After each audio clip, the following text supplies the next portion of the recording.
puan bu som ni le pakhata angel ven khopuya kan lu don lalpa fakinom rose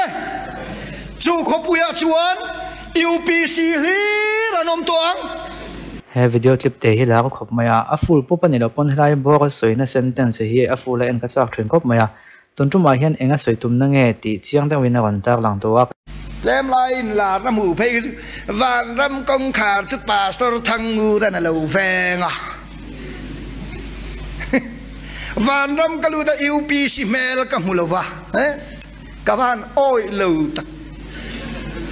ma se tu nu yen ka ngai tua ka thik lo reng reng khanu kha ko khan mal ma in ming so hi thalo ma se ke ni ko khan hian thang ngu ra ven khopuya lu kan la tum chin ngai lo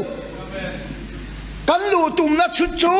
thu puan bu som ni le pakhata angel ven khopuya kan lu don lalpa fakinom rose chu khopuya chuan UPC hi ranom toang eng vange isai bung som thum le pathuma chuan chu khopuyom te chuan ka dam loven ti to lovanga achung a cheng te chu sual ngai dam man ya ti ani lalpa fakinom rose ngai thak ta kan khan tu te mo chuan van ram fangna UPC mel lo humia lo maya chu thil te chu a chan le na ang khan maya khami te van rama khan ge ni kal kan tum henem kan kal tum na van ram chu tin thu puan me kha kan siar ta chu ta chu UPC ri kanam to nga tin chan po sual ngai dam kha a kan ni ta ne aringa baptism chan chu chan damin an omang ti te tin tiang ko te bun he chang som thum pa ta simulain sual te ngai dam na ni chu Christa mingin baptism chang thu ko ti te khang te kha khang Bible chang te na te khen chuan in sual ngai dam baptism chang sual ngai dam baptism chang a chan dam ni ta te kha wana kal tu an ni si chuan an ni nan tlang au pu hi sual te sima Isu Christa minga baptism chan le aringa baptism chang hemi hi an kalpuina se me UPC as kan khaiwaka chumi ni wang chon wan kam kal tu chu UPC le kan ni to do ni me dom ni ti kha kan soi kha ni me ya ti kha chana khia thiam thei viau me ya hela hena poi mo zo ka chon social media thil da hi un lai chon ni huk huk thina wang hian kan hey doctrine dang lam de dang dai dok ni ta tan chon phim khu ngai khop me ya UPC lo ne ke ni lo na ko kan te po hi ni thawa pon lam mi te nan ngai thla ka ni za thla ka chang thei le an ngai koi thei hi a chung kha da hin ka in zo tiao hi ngai tho si ni tin mun dang dang a pon ni thawang ko khan pol fang kan lo ni tak si chuan chulai te chuan in adaga chuak tu mo publica adaga chuak tu le publica adaga chuak chi lawang hi khre thiam ngai thrin khom me ton man ong bol tu te kan ko kan bia ke nan kon kala kala khre tang chu hemi mic to ang chi an man lai khan to ka ti me an thu sei to jong khan in mic off te ton tum chu pon lam mi te na ngai thak lo to chi kan soi ngai nia tiang chi te ton tum chu pon lam mi te ngai thak thei ngai to kan mic khang takin tiang o tiang chi te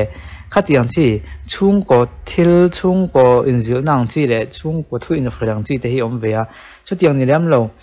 hemi anol puya thu kan soi te hi om ve ta chulai te chon kan thlew khan thiam lo chuanin ti khanin ni za fiam thu ale ni za thla khana chang ta maya chu wang chuanin kan rong bol tu te na thuan soi dana zo hian media mi te po hian in hei hi chu pon lam mi te na khria chuan dik lo nge ti ni mo kha tiang kha thliaw thiam te po poi mo vio mai the he ma se kha tak kha lom pon lam mi te na khria se kan du an ti ni chuan kha chu ka va khriat pui ho lo wa ama ko chu ke ma ni ko khan bil bi ka soi ni chu chang he chuan hei chu pon lam mi te na khria chuan an ngai thiam lo nge nge nang an kha thiam lo palange an ngai koi palange chu wang chuan hei chu pon lam mi ten khriat lo turin mai kha ofang o han tiang chi te kha kan te deuh lai chuan a om thrin ani chu chulai chu kan khriat thiam ka ring chulai chu ni chung ko mi zia kha to ta le chung ko hin zio te na kha to tan chuan khang dam ta kha pom thiam thei le khriat thiam thei ni lai khan pon lam pang mi dan chuan khriat thiam lo ha ka thina ge din je pop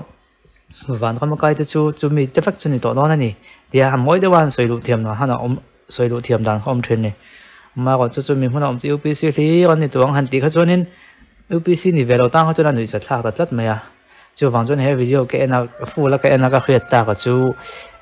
hong bol tu te kan nia mo media lam pang khoi kan nia mo chan chin thra kam puan dak na ko nga hian chung ko ti thil hi a khan pai na om ve a pathian thu po ni se ko khan pol khang kan ni tak se chan chung ko ti hi thiar thiam ve ngai le mai te kha ka ngai to na chu na lo oma inge dan du le comment na ma te no se ve to don ni o kan du to photo nge